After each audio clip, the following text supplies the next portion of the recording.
ওয়ালানাবলুওয়ান্নাকুম বিশাইইম মিনাল খাউফি ওয়াল জুউ' ওয়া নাকসিম মিনাল আমওয়াল। আল্লাহ পাক রব্বুল আলামিন বলেন, ওয়ালানাবলুওয়ান্নাকুম বিশাইইম মিনাল খাউফ, আমি মানুষকে খৌফ দ্বারা, ভয় দ্বারা পরীক্ষা করব। দুনিয়াতে মানুষকে আল্লাহ পাক রব্বুল আলামিন ভয় দ্বারা মানুষকে, আমাকে আপনাকে পরীক্ষা করবে। মানুষ অনেক সময় অনেকের এরকম টাকা পয়সা আছে, প্রভাবশালী আছে, তারা গরিবের উপরে, দুর্বলের উপরে প্রভাব খাটায়। এই যে দুর্বল মানুষটা ওই প্রভাবশালীর উপরে ভয় পায়, এই ভয় দিয়ে আল্লাহ পাক রব্বুল আলামিন আমাকে আপনাকে পরীক্ষা করবে। এই সময়ও আল্লাহ পাক রব্বুল আলামিনের শুকরিয়া আদায় করতে হবে। এরপরে আল্লাহ পাক রব্বুল আলামিন আমাদেরকে খানা পিনা দিয়েও পরীক্ষা করবে। ওয়ালানাবলুওয়ান্নাকুম মিনাল খাউফি ওয়াল জুউ',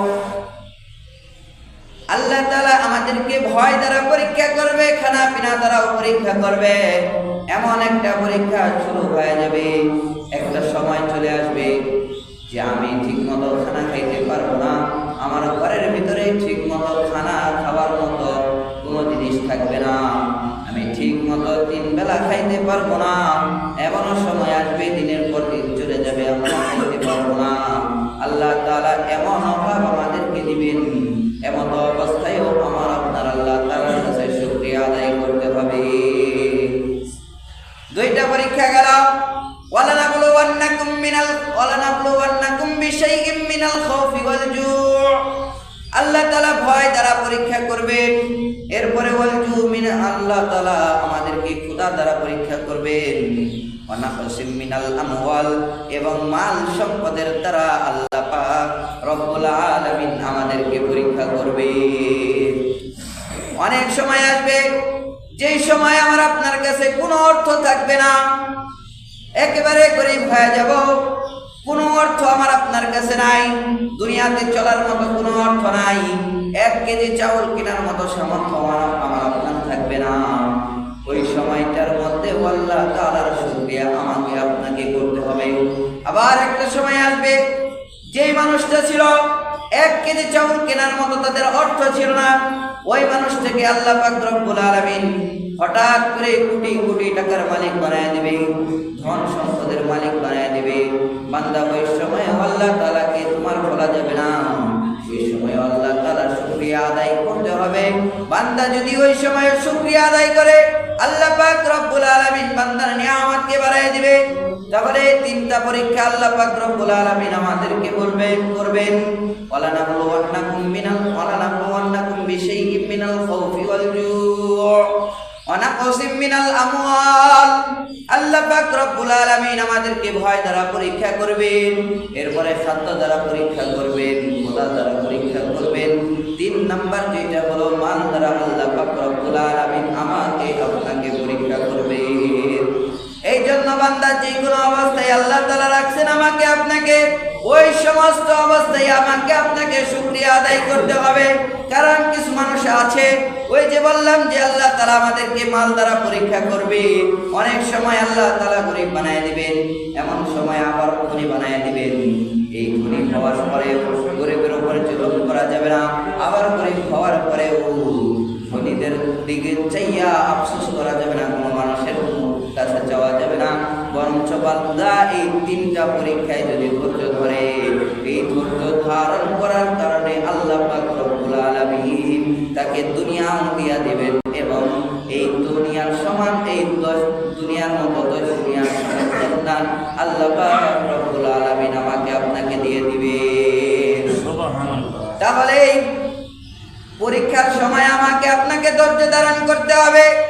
এরপরের আয়াতের পরে আল্লাহ তাআলা বলেন, এই 3টা পরীক্ষার মধ্যে যেই বান্দাটা ধৈর্য ধারণ করতে হবে, ধৈর্য ধারণ যেই বান্দাটা করতে পারবে, ইন্নাল্লাহা মা'আস সাবিরিন, আল্লাহ পাক রব্বুল আলামিন নিজেই ওই বান্দার সাথে থাকবে।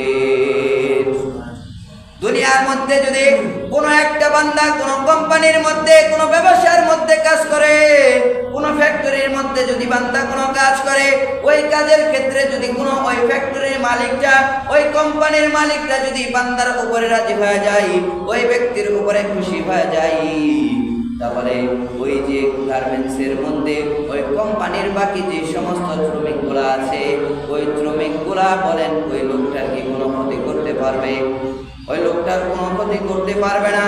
কারণ কি, ওই লোকটার সঙ্গে সরাসরি কোম্পানিওয়ালার মালিক। আর আমরা যদি এই পরীক্ষার মধ্যে পাশ করতে পারি, শুধু দুনিয়ার কোনো কোম্পানির মালিক নয়, এই বাংলাদেশের মালিক নয়, সারা বিশ্বের মালিক আমার আপনার আল্লাহ তাআলা, আমার আপনার সৃষ্টিকর্তা আল্লাহ পাক রব্বুল আলামিন আমার আপনার সঙ্গেই থাকবে। এই জন্য বান্দা আল্লাহ তাআলার নিয়ামতের শুকরিয়া আদায় করতে হবে। আল্লাহ পাক রব্বুল আলামিন নিয়ামতের খাতিরে অনেক সময় আমাকে আপনাকে পরীক্ষা করবে। এই পরীক্ষার মধ্যে আমাকে আপনাকে ধৈর্য ধারণ করতে হবে।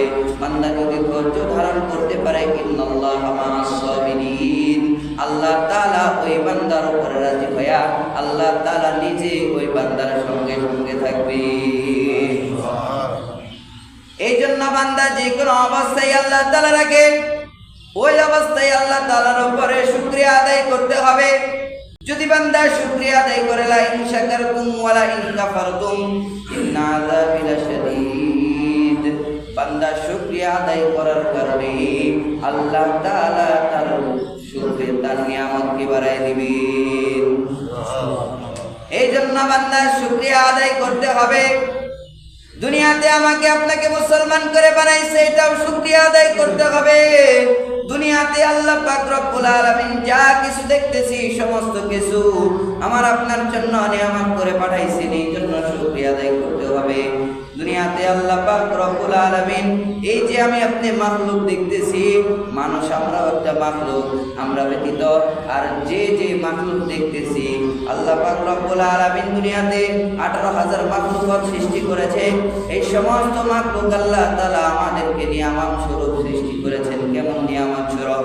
যে আল্লাহ তাআলা মানুষকে বানাইছেন আশরাফুল মাখলুকাত করে, মানুষ আল্লাহ পাক রব্বুল আলামিনের গোলামি করবে। আর আল্লাহ তাআলা 18,000 মাখলুকাত বানাইছেন, 18,000 মাখলুককে বানাইছেন এই মানুষের গোলামি করার জন্য। আশরাফুল মাখলুকাত যে আল্লাহ তাআলা দুনিয়াতে পাঠাইলো, এই 18,000 মাখলুককে বানাইছেন এই মানুষের ইবাদত বندگی করার জন্য। বান্দা জোরে জোরে একটু বলা যাবে কি সুবহানাল্লাহ?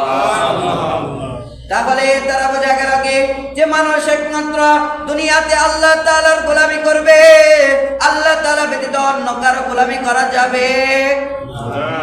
দুনিয়াতে আল্লাহ তাআলা ব্যতীত অন্য কারো গোলামি করা যাবে না। গোলামি যদি করতেই হয়, আল্লাহ তাআলার গোলামি করতে হবে।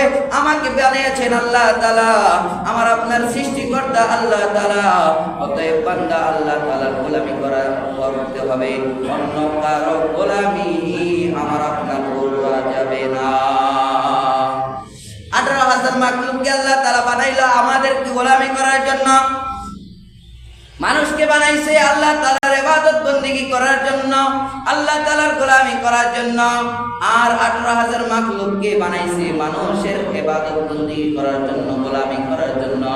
কিন্তু মানুষ দুনিয়াতে উল্টাটা হয়ে গেছে, মানুষ আল্লাহ তাআলার ইবাদত করে না, মানুষ দুনিয়াতে 18,000 মাখলুকের গোলামি করে। কিন্তু আল্লাহ তাআলা তো আর এই মাখলুকের গোলামি করার জন্য আমাকে আপনাকে দুনিয়াতে পাঠায় নাই। আল্লাহ তাআলা দুনিয়াতে পাঠাইছে আমার আপনার মালিক আল্লাহ তাআলার ইবাদত বندگی করার জন্য। আর 18,000 মাখলুককে বানাইলো আমার আপনার ইবাদত বندگی করার জন্য। বান্দা যখন আল্লাহ তাআলার প্রতি রাজি, আল্লাহ তাআলার ইবাদত বندگی করবে, আল্লাহ তাআলা যখন বান্দার উপরে রাজি হয়ে যাবে, আল্লাহ তাআলা যখন বান্দার উপরে সন্তুষ্ট হয়ে যাবে, 18,000 মাখলুক বান্দার উপরে সন্তুষ্ট হয়ে যাবে। জোরে জোরে বলেন না একটু সুবহানাল্লাহ। অনেক ইতিহাস আছে, এমন আল্লাহর ওলি ছিল যারা আল্লাহ তাআলার ইবাদত বندگی করত, তাদের উপরে আল্লাহ তাআলা রাজি সন্তুষ্ট হয়ে গেছে। আর দুনিয়ার সমস্ত পশু পাখি পর্যন্ত, দুনিয়ার বাঘও তাদের কথা শুনছে। জোরে জোরে বলেন না একটু সুবহানাল্লাহ। তাহলে গোলামি যদি করতে হয়, গোলামি কার করবো? একটু চিল্লায় বলেন না, কার গোলামি করবো? গোলামি যদি করতে হয় আল্লাহ তাআলার গোলামি করব। এসো কোরআনের আঙিনা, এসো শান্তির মোহনা, এসো কোরআনের আঙিনা।